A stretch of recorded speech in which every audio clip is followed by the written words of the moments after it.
এই মুহূর্তে সিংহ রাশিতে কেতু অবস্থান করছে এবং সিংহ রাশির ঢাইয়া চলছে।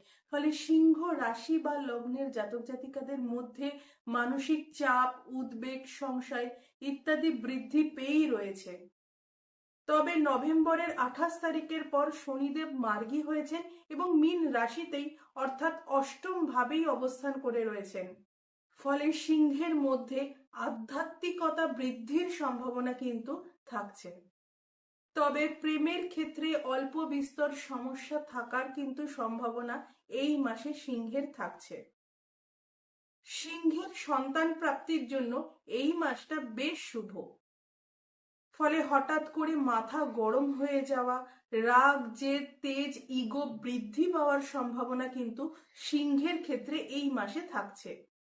ফলে সিংহ রাশি বা লগ্নের জাতক জাতিকাদের ভাগ্যের ক্ষেত্রে কিছু সুপরিবর্তন অবশ্যই আসবে।